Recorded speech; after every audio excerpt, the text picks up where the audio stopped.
السلام علیکم۔ Voice of America Washington کی اردو سروس سے خبروں کے بلیٹن کے ساتھ بہجت کیلانی حاضر خدمت ہے۔ آج جمعرات ہے اور ستمبر کی 23 تاریخ۔ پاکستان میں شام کے 7، بھارت میں 7:30 اور جہاں واشنگٹن میں صبح کے 10 بجے ہیں۔ خبروں کا آغاز کرتے ہیں۔ امریکی صدر جو بائیڈن نے کووڈ-19 ویکسین کی 50 کروڑ سے زیادہ خوراکیں خریدنے کا اعلان کیا ہے اور ترقی پذیر ملکوں میں تقسیم کے لیے فائزر اور بایون ٹیک ویکسین کی 50 کروڑ خوراکیں خریدنے کو کہا ہے۔ اس اعلان کے بعد خریدی جانے والی ویکسینز کی خوراکوں کی کل تعداد 1 ارب ہو جائے گی، جسے دنیا کے کم آمدن والے ملکوں میں تقسیم کیا جائے گا۔ حکومتی اعلان سے قبل بدھ کے روز اپنے ایک ٹویٹ پیغام میں امریکی وزیر خارجہ اینٹنی بلنکن نے کہا کہ ہم نے اب تک امریکی عوام کو جتنی ویکسین لگائی ہے اس سے 3 گنا زیادہ ہم دنیا کو فراہم کر دیں گے۔ امریکہ کووڈ-19 کی وبا کو شکست دینے کے ارادے میں پرعزم ہے۔ ہم آج عالمی سطح پر مفت تقسیم کے لیے ویکسین ڈوزز کی تعداد بڑھا کر 1 ارب 10 کروڑ سے زیادہ خوراکیں کر رہے ہیں۔ WHO کی ٹیکنیکل سربراہ ماریا وینکر خود کے مطابق ڈیلٹا ویریئنٹ انتہائی تیزی سے پھیلتا ہے، جس نے دنیا بھر میں پھیلنے والی دیگر مختلف اقسام کی جگہ لے لی ہے۔ بائیڈن نے ویکسین کی اضافی خوراکیں مفت فراہم کرنے سے متعلق یہ اعلان کووڈ-19 کے ورچوئل سربراہ اجلاس کے دوران کیا، جو اقوام متحدہ کی جنرل اسمبلی کے اجلاس کے احاطے سے باہر منعقد کیا گیا۔ بائیڈن نے عالمی ادارہ صحت کے ہدف کا حوالہ دیا، جس میں اگلے سال تک دنیا کی کم از کم 70% آبادی کو ویکسین لگانے پر زور دیا گیا ہے۔ عالمی ادارہ صحت کے ڈائریکٹر جنرل ٹیڈروس اڈھانوم گیبریسس نے جون میں کہا تھا کہ اس ہدف کو حاصل کرنے کے لیے 11 ارب خوراکیں درکار ہوں گی۔ منگل کے روز اقوام متحدہ کی جنرل اسمبلی سے خطاب کرتے ہوئے صدر بائیڈن نے کہا کہ امریکہ نے اب تک 100 سے زیادہ ملکوں میں ویکسین کی 16 کروڑ خوراکیں تقسیم کر دی ہیں۔ یہ تعداد مجموعی طور پر باقی دنیا کی جانب سے تقسیم کی جانے والی تمام ڈوزز سے کہیں زیادہ ہے۔ گزشتہ سال سے اب تک دنیا بھر میں ویکسین کی 5 ارب 90 کروڑ ڈوزز لگائی جا چکی ہیں، جس کا مطلب یہ ہے کہ دنیا کی تقریباً 43% آبادی کو ویکسین لگ چکی ہے۔ عالمی سربراہان اور عالمی تنظیمیں اس بات پر نکتہ چینی کرتے آئے ہیں کہ ویکسین لگانے کی رفتار کا فرق اور سست روی پریشان کا باعث ہے۔ جنوبی افریقہ کے صدر سرل رامافوسا، چاڈ کے صدر محمد ادریس ڈیبی اور یوگینڈا کے صدر یوویری موسوینی آج جمعرات کے روز اقوام متحدہ کی جنرل اسمبلی سے خطاب کر رہے ہیں۔ کووڈ ویکسین تک رسائی کا موضوع نیو یارک میں ہونے والے اجلاس کا اہم موضوع رہا ہے۔ آج پھر ایک بار اس پر توجہ مرکوز رہنے کی توقع کی جا رہی ہے، کیونکہ افریقی ممالک کے رہنما آج مقررین کی فہرست کا بڑا حصہ ہیں۔ اگرچہ امریکہ جیسے کچھ ملکوں میں مہینوں سے ان کی آبادی کے لیے ویکسین کی خوراکیں وسیع پیمانے پر دستیاب ہیں، لیکن کچھ دوسرے ممالک کووڈ-19 ویکسین کی فراہمی تک رسائی کے لیے جدوجہد بھی کر رہے ہیں۔ بیماریوں کے کنٹرول اور روک تھام کے افریقی مراکز کی رپورٹ کے مطابق صرف 4% آبادی کو مکمل طور پر ویکسین دی گئی ہے۔ پاکستان کے وزیر خارجہ شاہ محمود قریشی نے نیو یارک میں اقوام متحدہ کی جنرل اسمبلی کے 76ویں اجلاس کے موقع پر اقوام متحدہ کے ہائی کمشنر برائے مہاجرین مسٹر فلپو گرینڈی سے الگ سے ملاقات کی۔ وزیر خارجہ نے افغانستان کے ساتھ دیر پا رابطہ کاری، ترقیاتی شراکت داری کی تجدید اور افغان عوام کو غیر مشروط انسانی امداد کی فراہمی کی ضرورت پر زور دیا ہے۔ وزیر خارجہ نے افغانستان میں انسانی ہمدردی کی کارروائیوں کی حمایت میں پاکستان کی کوششوں کا خاکہ پیش کیا، جس میں بین الاقوامی عملے کے انخلاء اور نقل مکانی کی سہولت، امدادی سامان کی ترسیل کے لیے انسانی راہداری کا قیام اور پاکستان کی جانب سے اپنے افغان بھائیوں کے لیے فضائی اور ضروری اشیاء کی امداد کی ترسیل شامل ہے۔ وزیر خارجہ نے افغانستان میں امن اور معاشی استحکام کی اہمیت پر زور دیا، جس کے لیے سیاسی اور مالی مدد کے لحاظ سے عالمی برادری کی رابطہ کاری کی ضرورت ہے۔ پاکستان میں 30 لاکھ سے زائد افغان مہاجرین کی فلاح و بہبود کے لیے UNHCR کی جانب سے دی گئی حمایت کو سراہتے ہوئے وزیر خارجہ نے عالمی برادری کی جانب سے مناسب، باقاعدہ اور پائیدار مالی شراکت کی اہمیت پر زور دیا۔ ہائی کمشنر گرینڈی نے پاکستان کی کوششوں کو تسلیم کیا اور بین الاقوامی برادری کی طرف سے ذمہ داریوں کے پیش نظر میزبان برادریوں کے لیے تعاون بڑھانے کی ضرورت پر اتفاق کیا۔ ہائی کمشنر گرینڈی نے وزیر خارجہ کو کابل، مزار شریف اور اسلام آباد پاکستان کے اپنے حالیہ دورے کے ساتھ ساتھ UNHCR کی جانب سے افغانستان میں انسانی صورتحال سے نمٹنے کے لیے کیے جانے والے اقدامات سے بھی آگاہ کیا۔ پاکستان کے وزیر خارجہ شاہ محمود قریشی نے کہا ہے کہ افغان طالبان کو الگ تھلگ رکھے بغیر ان کے ساتھ معاملات طے کرنے کے لیے حقیقت پسندی اور تحمل کے ساتھ بات چیت کرنے کی ضرورت ہے۔ پاکستان کے وزیر خارجہ نے خبر رساں ادارے ایسوسیٹڈ پریس کے ساتھ ایک انٹرویو کے دوران کابل میں طالبان کی حکومت سے پاکستان کی پالیسی کے خد و خال بیان کرتے ہوئے ایک ایسے وقت پر یہ بات کہی جب بین الاقوامی برادری طالبان پر ایک قابل قبول جامع حکومت تشکیل دینے پر زور دے رہی ہے۔ پاکستان کے وزیر خارجہ شاہ قریشی نے کہا کہ پاکستان بین الاقوامی برادری کو ایک ایسا لائحہ عمل تجویز کر رہا ہے جس کے نتیجے میں طالبان کی حکومت کو تسلیم کیا جا سکتا ہے۔ اگر وہ اس پر عمل کریں تو انہیں کچھ رعایتوں کی پیشکش کی جا سکتی ہے جس کے بعد طالبان کی قیادت سے بات چیت ممکن ہے۔ دوسری جانب پاکستان کے وزیر خارجہ نے اقوام متحدہ کی جنرل اسمبلی کے سالانہ اجلاس کے موقع پر گفتگو کرتے ہوئے اس بات کا افسوس کا اظہار کیا کہ امریکہ نے طالبان کے ساتھ معاہدے کرانے اور افغانستان سے انخلا کو سہل بنانے کے لیے اسلام آباد کی حمایت کو تسلیم کرنے سے قاصر رہا ہے۔ پاکستان کے وزیر خارجہ شاہ قریشی سے پوچھا گیا کہ امریکہ اب بھی پاکستان پر ڈوم اور دباؤ ڈال رہا ہے تو انہوں نے کہا کہ پاکستان جو کچھ بھی کرے اس کے لیے بقول ان کے وہ کافی نہیں سمجھا جاتا، لیکن پاکستان کے وزیر خارجہ کا کہنا ہے کہ پاکستان کا کردار اب بھی امریکہ کے لیے اہم ہے، اس لیے ان کے بقول تعمیری تعلقات استوار رکھنے کے لیے یہ طریقہ کار مناسب ہے۔ پاکستان کے اعلیٰ سفارتکار قریشی نے یہ بات ایک ایسے وقت پر کہی جب چند روز قبل امریکہ کے وزیر خارجہ اینٹنی بلنکن نے حال ہی میں امریکہ کی ایوان نمائندگان کی خارجہ امور کی کمیٹی میں افغانستان سے متعلق ہونے والی سماعت کے دوران کہا تھا کہ افغانستان کے معاملے پر امریکہ پاکستان کے ساتھ اپنے تعلقات کا جائزہ لے گا۔ افغانستان میں طالبان کے برسر اقتدار آنے کے بعد پہلی بار طالبان عہدیداروں نے دونوں ہمسایہ ممالک کے درمیان مصروف ترین سرحدی گزرگاہ کو جمعرات کی صبح ہر قسم کی دو طرفہ آمد و رفت اور تجارت کے لیے بند کر دیا ہے۔ طالبان عہدیداروں اور طورخم میں تعینات پاکستان کے حکام کی جانب سے طورخم کی سرحدی گزرگاہ کی بندش کے بارے میں کوئی باضابطہ اعلان یا بیان جاری نہیں کیا گیا، مگر پاکستان کے مختلف سرکاری عہدیداروں اور اداروں کے مابین اطلاعات کے تبادلے کے بارے میں خط و کتابت میں طورخم سرحد کی بندش کی تصدیق کرتے ہوئے کہا گیا کہ طالبان کے بقول افغان باشندوں سے وزارت داخلہ کے خصوصی اجازت نامے کے نام پر $350 وصول کیے جاتے ہیں جو افغان عوام کے بس میں نہیں ہے۔ اس خط میں یہ بھی کہا گیا کہ طالبان عہدیدار نے جمعرات کی صبح 100 افراد پر مشتمل ایک فہرست سیکیورٹی حکام کے حوالے کی ہے اور کہا ہے کہ ان لوگوں کو پاکستان داخل ہونے کی اجازت دی جائے۔ پچھلے 2 سالوں سے دونوں ملکوں کے درمیان آمد و رفت کا سلسلہ زیادہ تر وقت کے لیے معطل رہا، جبکہ دو طرفہ تجارت کا سلسلہ جزوی طور پر بحال ہے۔ آمد و رفت بندش کے باعث عام لوگوں کے علاوہ دونوں ملکوں کے تعلیمی اداروں میں زیر تعلیم طلباء اور طالبات سب سے زیادہ متاثر ہو رہے ہیں۔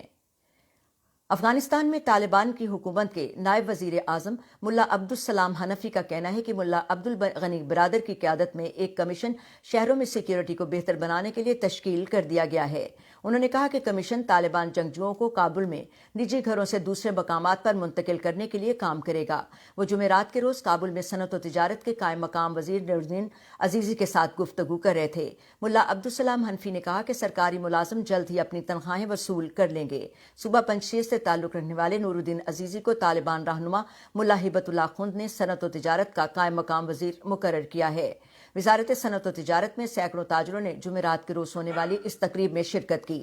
تاجروں کے نمائندوں نے طالبان قیادت سے کہا کہ وہ بینکنگ کے مسئلے کو حل کریں اور تجویز دی کہ اگر امریکی حکومت کی طرف سے افغان بینک کے $9.5 بلین کے اثاثے منجمد کرنے کے فیصلے کے باعث بینک اپنے واجبات ادا نہیں کر سکتے تو وہ بینکوں کو نئی رقم بھیجنے کے لیے تیار ہیں جو کمپنیوں کو بینکوں کے ذریعے بین الاقوامی منڈیوں میں سامان خریدنے کے لیے استعمال کیے جا سکتے ہیں۔ افغانستان کے مشرقی صوبے ننگرہار میں صوبائی حکام کا کہنا ہے کہ جمعرات کو صوبے کے ضلع بہسود میں 5 لاشیں ملیں۔ ننگرہار کے محکمہ ثقافت اور اطلاعات کے سربراہ نے لاشوں کی بازیابی کی تصدیق کی لیکن مزید تفصیلات فراہم نہیں کیں۔ ذرائع کا کہنا ہے کہ گزشتہ رات صوبے کے دارالحکومت جلال آباد شہر کے علاقے ہدا خنزادہ میں داعش خراسان کے 3 اراکین کو ہلاک کر دیا گیا۔ داعش کے نے جلال آباد شہر میں حالیہ بم دھماکوں کا دعویٰ کیا جس میں طالبان جنگجوؤں سمیت کئی افراد ہلاک اور زخمی ہو گئے۔ افغانستان میں چین کے سفیر وانگ یو نے گلوبل ٹائمز میں شائع ہونے والے اپنے ملک کے وزیر خارجہ کا مضمون پوسٹ کیا ہے۔ چین کے سفیر وانگ یو نے گلوبل ٹائمز میں شائع ہونے والے مضمون میں لکھا ہے کہ افغانستان پر اقتصادی پابندیاں ختم ہونی چاہیے کیونکہ وہاں انسانی امداد کی اشد ضرورت ہے۔ وزیر خارجہ وانگ یی نے بیجنگ میں وزارت خارجہ کے ایک بیان میں افغانستان پر اقتصادی پابندیاں ختم کرنے کا مطالبہ کیا اور کہا کہ ملک کے قومی اثاثوں کو افغانستان پر دباؤ ڈالنے کے لیے استعمال نہیں کرنا چاہیے۔ عالمی ادارہ صحت نے بدھ کے روز خبردار کیا ہے کہ افغانستان میں صحت کی دیکھ بھال کا نظام تباہی کے دہانے پر پہنچ گیا ہے اور عالمی برادری کی جانب سے فوری کارروائی کے بغیر اس ملک کے عوام کو انسانی تباہی کا سامنا ہو سکتا ہے۔ اس ہفتے کے شروع میں WHO کے ڈائریکٹر جنرل ٹیڈروس اڈھانم گیبریسس اور مشرقی بحیرہ روم کے لیے عالمی ادارہ صحت کے علاقائی ڈائریکٹر احمد المداری نے کابل میں وزیر محمد اکبر خان کے ہمراہ نیشنل ہسپتال کا دورہ کیا۔ بدھ کے روز ایک پریس ریلیز میں ٹیڈروس نے کہا کہ اس دورے سے صحت کے عالمی ادارے کو یہ موقع ملا کہ وہ افغان عوام کی فوری ضروریات کا جائزہ لے سکے اور متعلقہ عہدیداروں سے مل کر اس بات کا تعین کرے کہ WHO کس طرح ان کی مدد کر سکتا ہے۔ بیان میں WHO نے کہا کہ ملک کے صحت کی دیکھ بھال کے سب سے بڑے منصوبے صحت مندی پروجیکٹ کے لیے بین الاقوامی عطیات دہندگان کی مدد میں کمی سے ہزاروں افراد کے لیے صحت کی سہولیات، طبی ساز و سامان اور صحت کے عملے کی تنخواہوں کے لیے مالی وسائل کو دھچکا لگا ہے۔ اقوام متحدہ کے انڈر سیکرٹری جنرل برائے انسانی امور مارٹن گرفٹس نے کہا ہے کہ وہ اقوام متحدہ کے مرکزی ایمرجنسی رسپانس فنڈ سے $4.5 کروڑ جایا کر رہے ہیں تاکہ افغانستان میں صحت کی دیکھ بھال کے نظام کو تباہی سے بچایا جا سکے۔ اپنے بیان میں گرفٹس نے کہا کہ یہ فنڈ عالمی ادارہ صحت اور اقوام متحدہ کے بچوں کے فنڈ یونیسیف کو جائے گا اور قومی اور بین الاقوامی غیر سرکاری تنظیموں کے ذریعے اس کام کو آگے بڑھایا جائے گا۔ توقع کی جا رہی ہے کہ یہ فنڈ سال کے آخر تک صحت کی دیکھ بھال کی سہولیات کو چلانے کے لیے استعمال کیا جاتا رہے گا۔ چین کے صدر شی جن پنگ نے پاکستان میں اقوام متحدہ کی جنرل اسمبلی سے خطاب میں کہا ہے کہ وہ اب دنیا کے مختلف ملکوں میں کوئلے سے چلنے والے پاور پلانٹس کی بجائے توانائی کے منصوبوں میں تبدیلی کرے گا۔ چین پاکستان اقتصادی راہداری منصوبوں کے تحت چند سالوں میں کئی ارب ڈالر سے زائد کی سرمایہ کاری سے پاکستان میں کوئلے سے بجلی پیدا کرنے والے منصوبے لگائے جا چکے ہیں، جبکہ دوسری جانب $1 ارب سے زائد کے منصوبے تکمیل کے آخری مراحل میں ہیں۔ توانائی سے جڑے ماہرین کا کہنا ہے کہ چینی صدر کے اعلان سے لگتا ہے کہ ان منصوبوں کی تکمیل کے بعد کوئلے سے چلنے والے نئے منصوبے نہیں تیار کیے جائیں گے، لیکن وہ منصوبے جو بجلی کی پیداوار شروع کرنے والے ہیں وہ اپنے وقت پر مکمل کر لیے جائیں گے۔ ان کا کہنا ہے کہ اس اعلان کے تحت لگتا ہے کہ چینی حکومت پاکستان میں تھر بلاک 2 میں مزید 4000 میگا واٹ بجلی پیدا کرنے کے منصوبے سے دستبردار ہو جائے گی، جو ابھی تک شروع ہی نہیں ہوا تھا۔ ادھر دوسری جانب پاکستان کے وزیر اعظم نے بھی اعلان کیا تھا کہ آئندہ ملک میں صاف توانائی پر انحصار بڑھایا جائے گا اور کوئلے کے نئے پاور پلانٹس نہیں لگائے جائیں گے۔ اس وقت پاکستان کوئلے سے پن بجلی اور RLNG کے بعد سب سے زیادہ بجلی حاصل کرتا ہے۔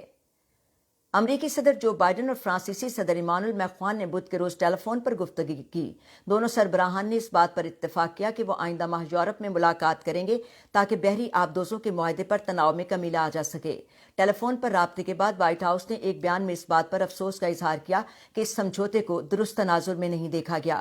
معاہدے کے تحت امریکہ اور برطانیہ جوہری توانائی سے چلنے والی کم از کم 8 آبدوزیں آسٹریلیا کو فروخت کرے گا، تاہم اس کی وجہ سے آسٹریلیا نے 2016 میں فرانس کے ساتھ ہونے والے $66 ارب مالیت کے معاہدے کو ختم کر دیا، جس کے تحت وہ فرانس سے ڈیزل اور بجلی کی توانائی سے چلنے والی 12 روایتی آبدوزیں خرید رہا تھا۔ وائٹ ہاؤس کے بیان میں کہا گیا کہ دونوں رہنماؤں نے اس بات پر اتفاق کیا کہ صورتحال سے بروقت بہتر طریقے سے نپٹا جا سکتا تھا، جس کے لیے دونوں اتحادی مشاورت کرتے تاکہ فرانس اور ہمارے یورپی پارٹنرز کی حکمت عملی کے حامل مفادات کو پیش نظر رکھا جاتا۔ بیان میں کہا گیا کہ صدر بائیڈن نے اس ضمن میں پیش رفت کے لیے اپنے عزم کا اظہار کیا ہے۔ دونوں صدور اکتوبر کے اواخر میں بالمشافہ ملاقات کریں گے، جب روم میں منعقد ہونے والے گروپ 20 کے اجلاس میں شرکت کے لیے دونوں اٹلی میں موجود ہوں گے۔ امریکہ کی نائب صدر کاملا ہیرس اور دیگر اعلیٰ عہدیداروں نے میکسیکو کی سرحد سے امریکہ میں داخل ہونے کی کوشش کرنے والے ہیٹی کے مہاجرین سے سرحدی محافظوں کی جانب سے کیے گئے ناروا سلوک کی مذمت کی ہے۔ نائب صدر اور دیگر حکام کی طرف سے یہ رد عمل بارڈر پیٹرول ایجنٹس کے مہاجرین کو گھیرے میں لے کر امریکہ میں داخلے سے روکنے کی تصویروں اور ویڈیوز کے منظر عام پر آنے کے بعد آیا ہے۔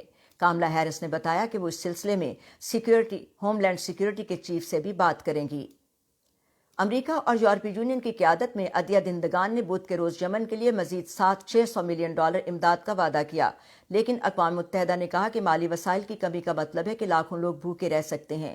امریکہ نے اضافی $290 ملین کا وعدہ کیا، لیکن کہا کہ حتمی حل جنگ کو ختم کرنا ہے، جس کی وجہ سے اقوام متحدہ کے مطابق یمن کو دنیا میں بدترین انسانی صورتحال کا سامنا ہے۔ Secretary of state Antony Blinken نے اقوام متحدہ میں ایک تقریب میں بیان دیتے ہوئے کہا کہ انسانی امداد لوگوں کی زندگیوں میں ایک عام فرق تو پیدا کرتی ہے، لیکن صرف اس سے بحران کو حل نہیں کیا جا سکتا۔ انہوں نے سعودی عرب، حوثی باغیوں اور حکومت پر زور دیا کہ وہ ملک میں ایندھن کے بہاؤ کو یقینی بنانے میں مدد کریں۔ یہ ایک ایسا عامل ہے جس نے معیشت کو غیر مستحکم کیا ہے اور بنیادی چیزوں کو پہنچ سے دور کر دیا ہے۔ یورپی یونین نے 119 ملین یورو یعنی $139 ملین کا وعدہ کیا۔ آکسفم نے کہا کہ مجموعی طور پر تقریباً $600 ملین کا وعدہ کیا گیا، حالانکہ اقوام متحدہ کی جانب سے یمن کی مدد کے لیے $3.9 بلین کی درخواست کی گئی تھی، جس میں ابھی تک تقریباً $1 بلین رقم کم ہے۔ ورلڈ فوڈ پروگرام کے ایگزیکٹو ڈائریکٹر ڈیوڈ بیزلی نے امداد کے نئے وعدوں کا خیر مقدم کیا، لیکن کہا کہ اقوام متحدہ کے اس ادارے کے پاس امداد پر انحصار کرنے والے 12.9 ملین لوگوں کی مدد کے لیے ابھی بھی کافی امداد نہیں۔ بیزلی نے یہ بھی کہا کہ جنگ کے خاتمے کو ترجیح دینے کی ضرورت ہے۔ اس لڑائی میں حوثی باغیوں نے ملک کا بڑا حصہ اب قبضے میں لے لیا، کیونکہ وہ سعودی حمایت یافتہ حکومت اور ریاض کی سربراہی میں ایک فوجی اتحاد سے برسرے پیکار ہیں۔ انہوں نے کہا کہ اگر عطیہ دینے والے تھک چکے ہیں تو پھر ضروری ہے کہ جنگ ختم کر دی جائے۔ اور ہانگ کانگ میں بیجنگ کے نافذ کا قومی سلامتی قانون کے تحت جمہوریت کے حامی 47 کارکن جمعرات کی صبح عدالت میں پیش ہوئے۔ ان سیاستدانوں اور کارکنوں پر 2020 کے قانون ساز کونسل کے انتخابات سے قبل منعقد کیے گئے ایک پرائمری الیکشن میں حصہ لینے پر تخریب کاری کا الزام ہے۔ ان انتخابات کو حکومت نے کووڈ-19 کے خدشات کا حوالہ دیتے ہوئے 1 سال کے لیے ملتوی کر دیا۔ چین نے شہر میں قومی سلامتی کا قانون نافذ کیا اور 2019 میں حکومت مخالف مظاہروں کے بعد سیاسی اختلافات کے خلاف کڑی کارروائی کی۔ مارچ کے بعد سے 47 ملزمان میں سے بیشتر کو حراست میں رکھا گیا، کیونکہ حکومتی استغاثہ ٹیم اپنا کیس تیار کر رہی ہے۔ 12 ملزمان کو ضمانت دے دی گئی ہے۔ اور اس کے ساتھ ہی وائس آف امریکہ واشنگٹن کی اردو سروس سے خبروں کا یہ بلیٹن اب ختم ہوتا ہے۔ ہم اپنے سننے والوں کو بتاتے چلیں کہ فیس بک کے علاوہ ہمارا یہ بلیٹن آپ ہماری اردو کی ویب سائٹ، ٹویٹر اور اس کے علاوہ پوڈ کاسٹ کے ذریعے بھی سن سکتے ہیں۔ بہجہ جیلانی کو اب اجازت دیجیے اور اس کو شیئر کرنا نہ بھولیے۔ آپ کے سننے کا، ہمارے ساتھ رہنے کا بہت شکریہ۔ خدا حافظ۔